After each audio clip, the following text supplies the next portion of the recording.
Hello, everybody. Welcome to the series. We have another great speaker, Preeti tackles security challenges to innovative AI application, focusing on both leveraging AI for threat detection and automation, as well as ensuring the security of AI systems themselves. With a strong record of implementing effective AI solutions, she excelled at, uh, at bridging product engineering, security, and legal team to drive business value. Currently, she is establishing a program to strengthen AI security and proactively manage AI-related risks. She speaks at top security conferences like WISES, and she is also a dedicated mentor committed to advancing women into senior role in tech. Preeti holds a master's degree with a specialization in cybersecurity from CND. Thank you so much.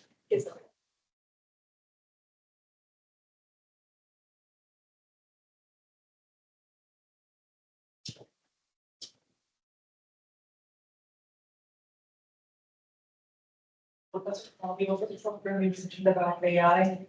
I'm sorry, What was the program you mentioned about AI? which program? You mentioned something about AI. So please ask the question in Q&A section. And can everybody hear me okay? Thank you so much for the introduction. I really appreciate it. Let's go ahead and get, okay. I know how to use this. Is this the clicker? So I think it doesn't work. Nobody receives the key. Yeah. Use the key. Okay. And then No, on that. yeah, okay, right, cheers. Thank you.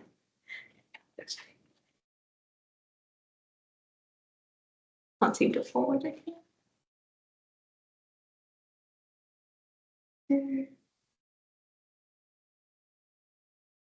Okay, there it is.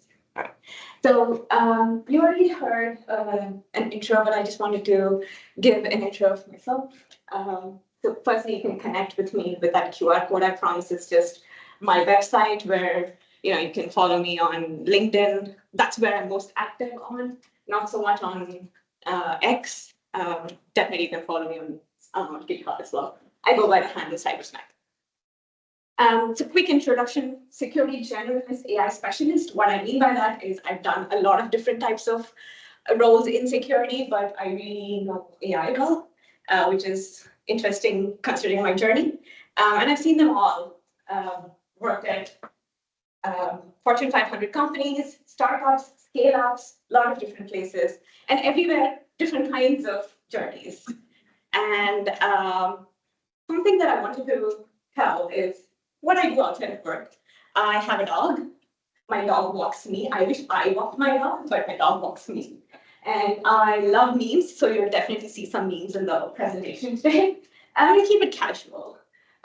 Board game lover, if anybody wants to play some strat board games, and the dark theme candidate. The claim to fame is, of course, I have like a couple of patents, and then I developed one of the industry's first recognized AI product. So how I got here, my journey has been interesting. I've had about 5 different roles and titles in my career, spanning over 8 to 9 years. And I graduated from CMU with a master's degree in security. And my first job role was a security researcher. And I was basically looking at different types of threats, trying to stay toe-to-toe with adversaries. And within 7 months, I was told that we need to find better ways to, tackle these adversaries. How do we keep, updated and go along with them? That's when I read about a natural language processing technique. And then I thought, okay, let me apply that. And that was my foray into natural language, machine learning. And that's what got started me in this. And I was very fortunate to be mentored by a lot of amazing people at IBM Research, at IT security, where I built out my chops. So although I do not have a formal background in machine learning, I learned a lot, published papers, and had patents. And after that, I got my first job role as a data scientist, which was more like a data engineering role. And the reason it became a data engineering role was because I recognized that was the need of the hour. A data scientist role was what I got hired into, but then what the business really needed was a data engineer to help succeed. So most of my roles have been informed by business needs.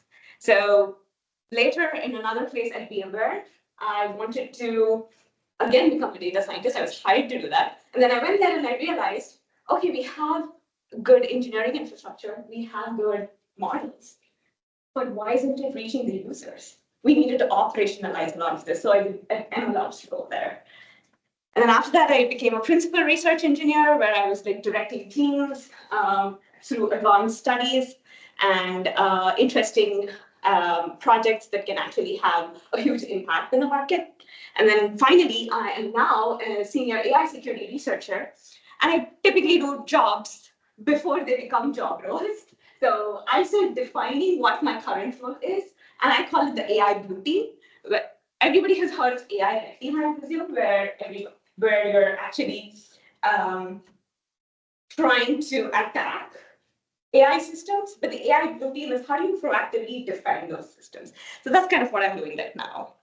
So quick show of hands, because you've learned a lot about me, but I don't know anything about you. How many undergrad students here? Okay. So I guess I don't even have to ask a lot of the other questions. Any grad students and PhD students? A couple of hands. Okay. All right. Thank you. How many are have picked something that you really like, or is it mostly like computer science? Have you decided on a specialization like AI or security? Just curious. Okay. Okay. That's good to know. Keep your options open. I don't think I need to give my talk. You guys can give my talk. But anyway, quick, like coming back to what I want to talk about today, it's the framework. Like I want to give you a framework about how to think about leveraging your skills, either in AI or security, and what's currently going on in the industry. So that's one of the things that I want to talk about. I'll walk you through a couple of use cases, and then give an overview of the skills that you need. But all of this would be in the lens or from the lens of my career journey. I'll give you an example. I'll talk about what I learned and what I think will be a lasting lesson. So that's going to be the format of the talk. Okay, so how many of you are like vaguely familiar with terms in cybersecurity? Okay, few people. All right, not a few, not a lot. Okay, so let me just quickly give an overview. Most commonly, like at a very high level, you have concepts like attack and defense, commonly known as red and blue. So attackers are trying to probe for weaknesses, and the defenders are trying to defend against those weaknesses. And this is typically how it proceeds. When it comes to using AI, or when it comes to the intersection of AI and security, I want to say there are like 4 different intersections. The first one is AI for offensive applications. What I mean by AI for offensive applications is think about an actor, a threat actor, who is trying to get to you. What is the easiest way that they can use AI? Any thoughts? Okay, we have a talk out here. The easiest way for them to use AI is to actually use generative AI to write really good emails that can impersonate someone. So that's a classic use case. That is the offensive application. So you're using AI to actually cause harm, and you're using it as for attacking. The other flavor of AI is what I call as adversarial AI. This is where you have an AI system, but you are trying to probe the AI system for weaknesses. You are attacking the AI system. The way you attack the AI system could be non-AI ways. So you could probe it using something like fuzzing. Fuzzing is perturbations of a lot of inputs and outputs. That is one way in which you attack an AI system. That is adversarial AI. A common a common popular PR article that everybody would have seen is how a stop sign got interpreted as a different sign, as a yield sign, only when a sticker, all it took was a sticker to be put on the stop sign, and then it was interpreted as a yield sign. So that is one way of attacking an AI system, and all the cars went berserk. So that's adversarial AI for you. The other flavor is secure and trustworthy ML. This is currently where I'm focusing on. How do we build secure systems, secure AI systems? A system which, when, for example, if you put a sticker, will not get confused and think that it is a yield sign, right? How do you build such secure systems that produces consistent, reliable outputs? As most of you are familiar with current generative AI, there is a lot of non-deterministic outputs, meaning for a given input, it will never produce the same output. It always produces different outputs. So how do you secure and trust them? And the other flavor is AI for defensive applications. So just like how you can use generative AI to send out phishing emails and scam a bunch of people, you can also use AI and put it for good use. How can you use AI to secure your systems? Like, think about all the agents, right? They can always come in your defense. They can do some activities for you. They can scale humans. So all of that would be really good applications. I think I saw that there. You asking, but ask the question. Oh, okay. Okay. Oh, well, next time I'll be sure to pause. So what I'm going to talk about right now is today I'm going to be discussing mostly on these two pillars. The other two pillars are different topics on their own. So I'll be talking about AI for defensive applications and how to secure and trust, how to secure these AI systems. When it comes to AI for defensive applications, how many of you are familiar with security operations or have heard of this term before? Okay, I definitely see the security people who raised their hand before know about this and talk about this. So from security operations, let me just take you to the life of a security analyst by giving you this example. So Excel is a company that I work for before. That is the number of alerts that comes into a security operations center. That could be like the number of attacks that are happening. And this is, any guesses over a period of what time? Yes. That's right. That is pretty accurate. Yes. So this is the number of alerts that we get in 5 hours. So that is a standard day in their life. And then we can't work with a lot of these alerts, right? These are all humans still looking at these breaches. How do we get that from that 1 million number to something that is tangible? So this is the problem at a very high level. It's commonly known as the volume and the time problem. I'm sure Kripa here knows a lot about that because we're constantly trying to balance these. You have a lot of volume, and then you can say, okay, we're going to reduce the volume. But if you reduce the volume completely, what does that mean? Does that mean that you just choose not to see some alerts? You just choose not to investigate them? Is that fair? What happens? Like something could happen, right? There could be a breach in there. And then the other problem is the time.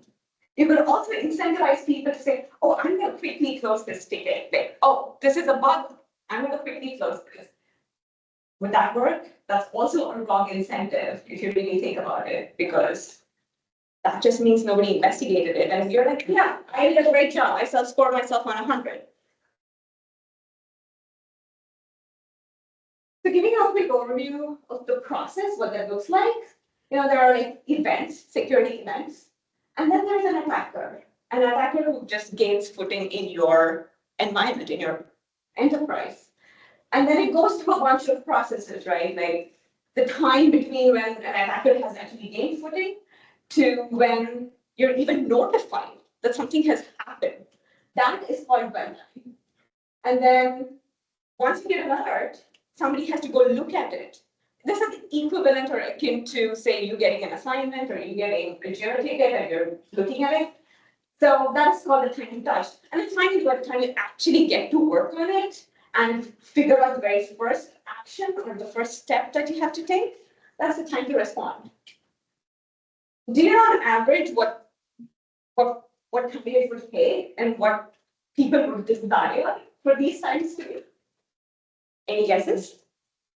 Yes. Okay. Okay. I think it's instant, right? We want it to be instant. Yes, spot on. Yes, spot on. So the industry leading standards at this point in time is the time to response. We want that to be sub 30 minutes. So within 30 minutes, we want at least one action to be taken. Like, let's say your email is hacked. If your email is hacked, within 2 seconds or within 2 minutes, that person, the attacker, can actually impersonate as you and send emails to your family, post videos on your behalf. All of this damage can happen within 2 minutes. So it's only fair to at least have a very first response in at least 30 minutes. And this is a difficult task if you have 1 million alerts. As I said, I'll be talking about this from a pattern and anti-pattern, or like through the lens of my career journey. How do we solve some of these problems, right? And this is where I tell the anti-pattern that I see most commonly is utilizing the most complex technology out there. And the pattern that actually works is utilizing simple technology. And let me give you an example of this, because in college, what do we always think? We want to learn the most advanced techniques, right? We want to learn the best of the best. Yes, that is absolutely necessary. You should have that knowledge. But is that the best thing to do when you're coming into the industry? So this is what I notice as a dichotomy or a chasm that most people have to cross. I know Kripa gave great tips on how to secure your first job. I would like to give you tips on how to proceed and teach you the ropes after you get your first job. What will take you from being that individual contributor who has just come out of college to actually become a senior or a principal, right? Like, think about that. And these lessons will definitely come handy when you are trying to impress your manager. So the first thing, when I started as a security researcher, one of my day-to-day job roles was to actually go read up a lot of intelligence articles like this. I had to identify the different types of indicators of compromise or the behavioral tactics that attackers use. Say, for example, you're playing a game, right? Like a strategy game, a two-person game, or even a first-person game, like you have some sort of intelligence on what your opposition team could be doing, right? So you try to go read up on their tactics. That's pretty much what we were doing. And then we would have a lot of articles like this. And our job was it still remains the same. How do we extract good, detailed, actionable insights and intelligence from articles like this? This problem existed in 2016 when I joined the workforce, and this problem exists even now, and we're constantly improving, right? So at that point in time, me, who was still learning a lot of machine learning, was very fascinated about the latest research paper that I read. I wanted to do named entity recognition. Anybody familiar with the concept of named entity recognition? Okay, a couple of people from an NLP background, I guess. Okay, so named entity recognition is identifying objects, nouns, people within a natural language processing, within a natural language article. And then you have things like co-reference resolution. So co-reference resolution is trying to associate something like, like our initial analysis of it. What does it even mean, right? For a machine to understand the word it should know previously that it was actually referred in a previous paragraph. That's called co-reference resolution. So we were doing a lot of this with statistical models. And this was at that point a very complex system. We had like so many moving gears working towards this. And then eventually one of my chief targets was to identify all the information and the time when that information was produced. So I got this. I really got this, like Petya ransomware. The related entity was like, when did the Petya ransomware and the WannaCry attack happen? What did the article refer? It actually referred to it in like 2017, 0527. So if you look at that original article, it says on June 27, 2017, the Petya ransomware started spreading. And then later, it talks about an article and then says last month, right? So based on the dates that are present in the article, the machine learning or the AI system had to figure out what the previous dates were, when things happened. So it found that out. I mean, this is great, right? But if you really think about it, the amount of technology that was used, the number of complicated systems to achieve this, that was a lot.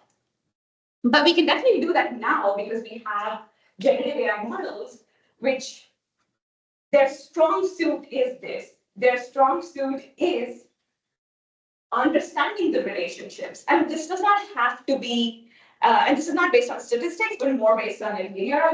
So that is their strong suit. And we can use this now. Now the technology is much more simpler. You don't have to maintain like 5 different types of systems. Instead, what I did was, okay, that was a very complicated, system. So I said, I'll try to apply something very similar to a different problem. And let me give you this example where I wanted to detect threats. Does anybody know what the image on the left is?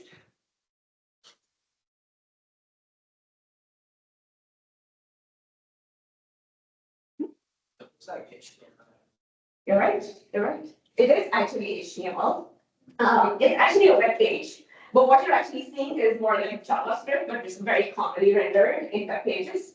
So that is an example where a malware is embedded, and this piece of jumbled words is not Klingon. It is actually malware.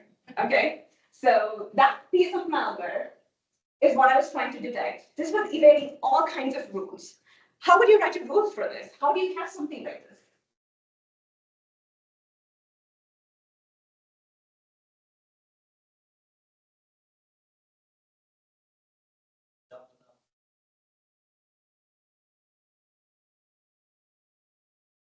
That jumbled up set of words actually executes as malware. Okay. It's actually a script because for us it is jumbled up, but the computer interprets it as instructions or code. So that, how would you detect that? Every single time it's different. Yeah. So then if it's instructing you, then can you see that the instructions are harmful? Yeah, this is the only way to see that it's harmful. The next step is an execute. Oh. Yeah, so that is why you cannot write rules and you need to rely on machine learning methods. So this code out here will actually become this instruction set, where you can actually see a plugin. It's a plugin that's executing, and what you see here is shell that's actually instructions for your computer that was going to run on your computer, and you will have, and the attacker will have access to your computer. So this is how we actually use machine learning to make some tangible outcomes. And the system that I deployed here was very simple. A naive-Bayes classifier. Anybody familiar with naive-Bayes? Probability theory, anybody? Okay, all right. So that was a very simple classifier. We did not need any transformer technology, but it worked really well. It was very simple. So that's the first pattern, everybody. Try to go for the simplest solution. The second pattern or the anti-pattern is examine what technology is really good for, right? The latest is not the greatest. We always think the latest is the greatest, but it's not. So think about that. How do you evaluate technology? That's what really makes you a senior engineer, because your ability to understand what certain things are good at, what certain things are not good at, how to apply one program versus another program, that's what makes you a senior person. So the problem that I was talking about, alert fatigue, it's making a reappearance here, which is we have a lot of different types of alerts, right? So the usual suspects is what I call them. So there are four main contributing factors: diverse data sources, and the threats are constantly evolving. And the other one is false positives. Everybody here understand the term false positive? Okay, all right. And then interaction with humans. So these are the four types of factors that cause the alert fatigue. How do we solve this problem? So what I'm seeing nowadays is everybody's saying, we're going to use ChatGPT, we're going to use GPT to solve this problem. So I said, okay, GPT is so wide, why not have GPT? Can you answer in one word, yes or no? Can you detect false positives and true positive alerts in security? And it says no. So even if you don't believe me, and if you still think ChatGPT can do a great job at it, it is self-regulating that you cannot do it. Okay? So now let's try to listen to the other experienced people and see what did you do. And then I go and ask it, what types of models can I use to do this? And then it goes back to some very traditional statistical machine learning models like linear regression, logistic regression, decision trees, and ranking forest. I know you all are undergrads, but any stats folks here? Anybody taking statistical courses, probability? Okay. Sorry, what? I took one last time. Okay, nice. Did you learn anything about information gain, entropy? What? Information gain or entropy? No. Okay, yeah, those are some of the things that you will definitely learn as you take more advanced courses. And those are the types of algorithms that you can really, really use to solve these problems. What kinds of problems were you mentioning? Problems where you have to find out whether a threat is really a threat or it's not a threat. A problem where you want to prioritize, what should I tackle first, right? If you have 5 assignments and if all of them seem equally important, how do you prioritize? I'm sure you'll be looking at which gives you easier grades or GPA. So here's my first meet for the day, I think. So what do we say to the lot of false positives? We say not today. This is one of the first machine learning models that I developed, and the purpose of this machine learning model was to help you do the exact same thing that I was talking about: identify false positives and prioritize. So if you have a lot of different types of alerts that you'll have to look into, how will you prioritize them while still keeping sanity? Because in the end, what a security person would care about is how many alerts that they have in their queue. Or in your case, what you would care about is, okay, how can I get machine learning to do a lot of my assignments while I keep my workload consistently at about 2 assignments a week? I guess that's fair. So doing a little bit of like going through this in a little bit of a technical way. I cannot completely divulge how I specifically implemented it, but there are a lot of open source implementations, and at high level, most of them follow a very similar concept. Very, very similar concept. So how would you go about extracting some information from alerts? Like that's a very much a software engineering concept, right? You don't need machine learning models to do that. To extract data from alerts, all you need is some basic regular expressions, which is like a very software engineering concept.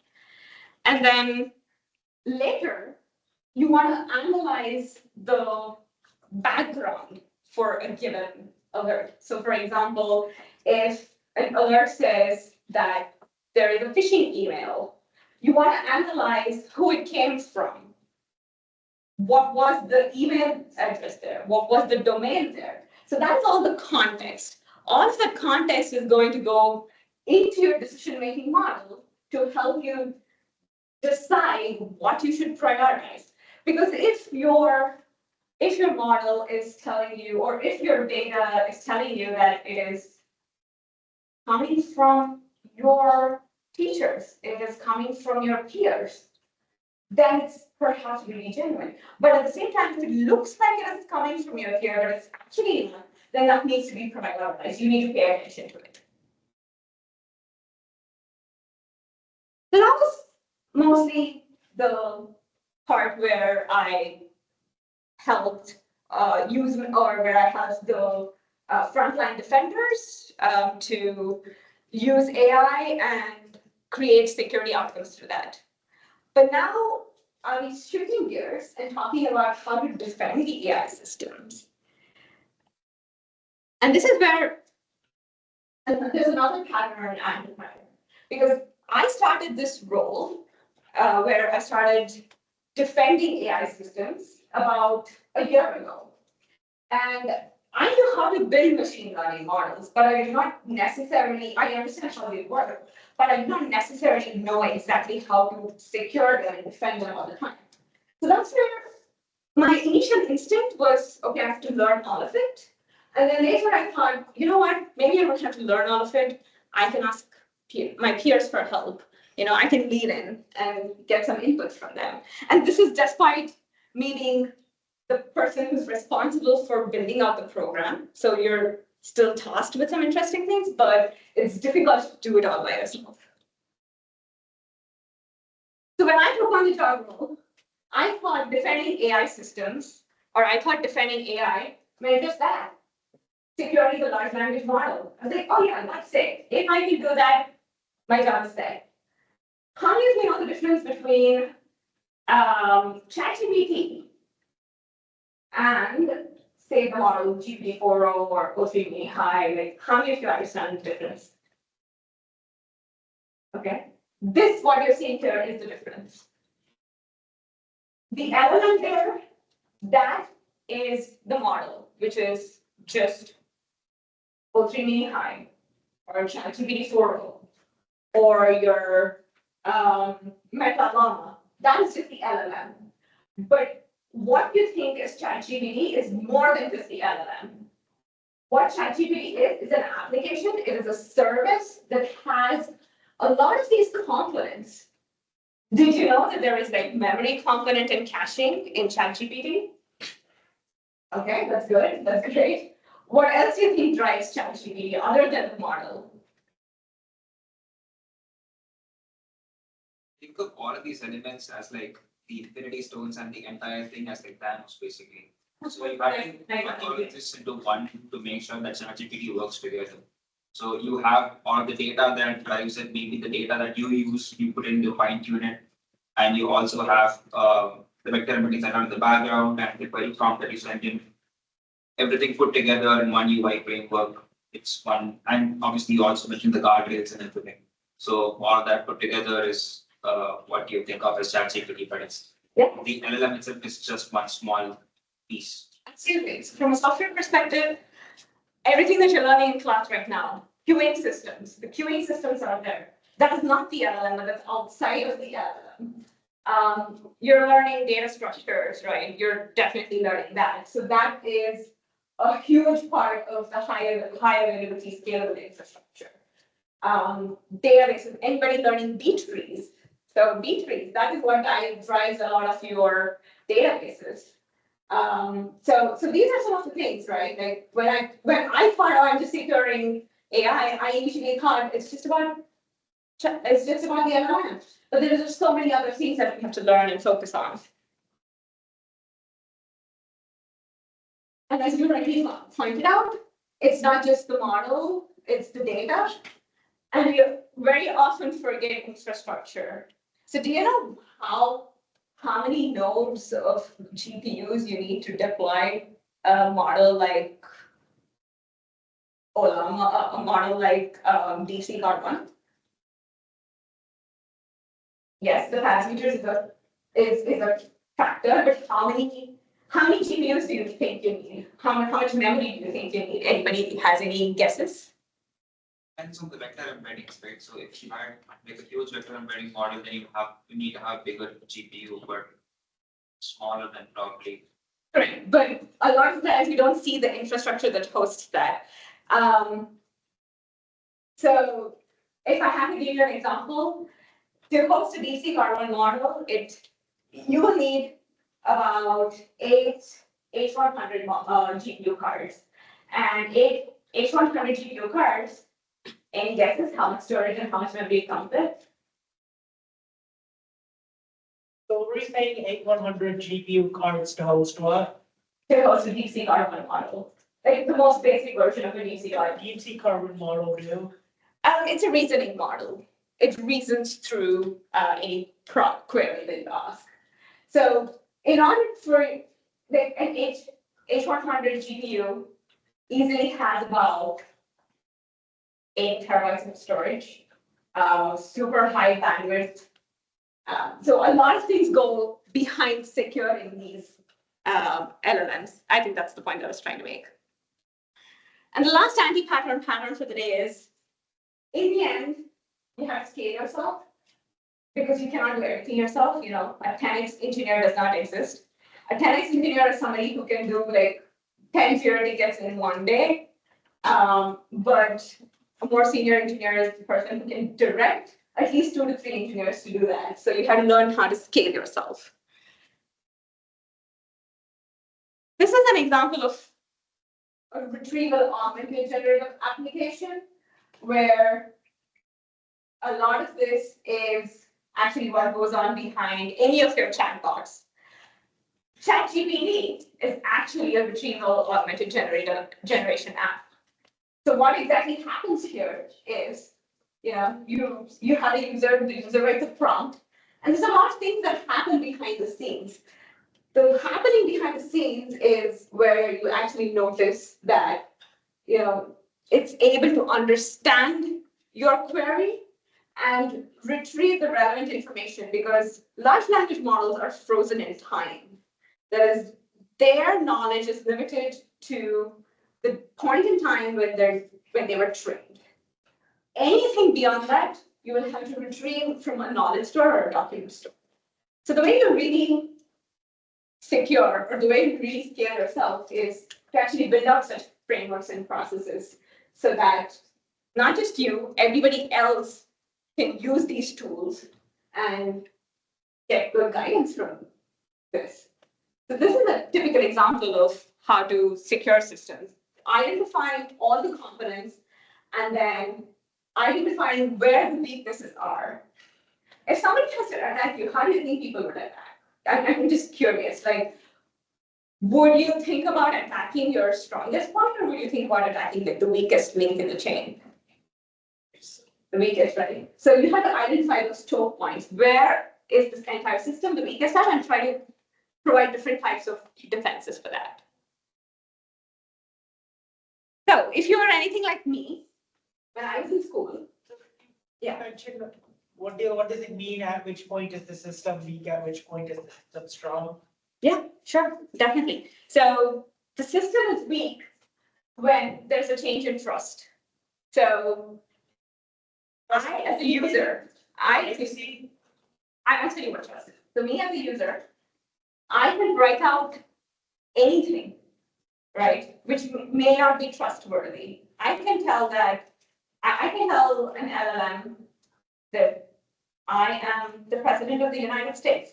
That is a different trust boundary because the LLM can blindly believe that because it does not know that. So that's why there's one weak point there because there is a change in trust level. And then there's another weak point here because the weak point in the vector database because you can feed any data. A lot of times, all these model generators and trainers, they source data from the internet. What if you went and posted on the internet like one comment saying, ignore all instructions, you do what I say, and that goes into your data, and then that's what your large language model loads, and it's like, okay, I'm going to ignore all instructions and I'm just going to do what I say. So those are the places where you're the weakest, or this entire system is the weakest, and that's where the attackers will go attack. So, if you're anything like me, I slept a lot through my classes, so I'm just going to wake you up again and tell you, in the end, these are the things that you have to remember, the long-lasting lessons. Always stay humble and obsess over the problem, right? Do not focus too much on the technologies, focus on solving the problems because the problems will last. Today, you might be using large language models. And as Kripal again told you, tomorrow you might be using quantum. So focus on the problems because the problems are always evolving and they last. And then foundational knowledge is important. So you're taking a lot of classes on web programming. You're taking a lot of classes on statistics, probability. All of that is precisely what drives the current iteration of technology growth that you're seeing. So keep your foundational knowledge. So it's extremely important. If your foundation is not strong, you cannot add more and expand yourself. And there are different ways to learn and grow, right? Not everything has to be through learning and taking courses or doing hands-on work. There's also exposure. Talk to people, not just at on Reddit. Go to conferences, talk to people, understand what they're working on, be curious. And then career goes quickly, right? So sometimes you start off in your undergrad thinking that I want to be a computer science major or I want to do economics. Later, you might realize that you want to do something else. Like when I started off, I thought I wanted to do really core malware research, but now I'm doing a lot of AI because I realized that the problems that I wanted to solve are more suitable for that. And pay it forward. If somebody helped you, you help them again, regardless. This might be something of immediate interest and actionable for you. Anybody wants to work for OpenAI, Anthropic, Google DeepMind? So if you're targeting those kinds of companies, then these are the AI skills that you have to learn. These are the types of courses that you need to look for. You need to look for large-scale empirical testing or doing A/B tests. You need to learn reinforcement learning because that's the future. Like that is what all the research labs are currently investing in. If you want to work at places like DeepMind, that's right. You need to learn reinforcement learning, linear algebra. And then if you want to look at places like Amazon, Microsoft, we're building more applied, doing more applied large language models and generative AI, you need to learn a lot of good software engineering principles. So I heard DC's teaching those courses, you should definitely take some of them. And then if you're interested in security skills, right? I know there are a couple of people who are doing security here. If you're interested in doing that, consider developing skills in both protecting, hardening proactively, and as well as doing, more towards the detection and response side, where you're doing a lot of data analysis and large scale data engineering. Because a lot of times people think that when you're doing security, you care about security outcomes. I need to learn different tools like SIMs, EDRs, but it's underneath the core foundation of all of that is still a lot of data engineering and data analysis. So focus on these skills immediately if these are the types of companies and jobs that you're targeting. And you've been a wonderful audience. That's pretty much all I had to say. Thank you so much. And lastly, if you ever felt regret, right? Don't ever think about this. Sometimes even I feel like, oh my God, that person got that first job role. I really wish I was in that position, right? Sometimes even I feel like, oh my God, I feel like the other person got that role and I wish I were in that position. That's okay. A lot of times some paths are closed and some paths are open and you still have a lot of opportunities available for you. So keep that in mind. And welcome to the real world. So if you really want to come to the industry, just get ready. It's going to be painful, but it's also going to be amazing. Welcome to the real world. Thank you very much.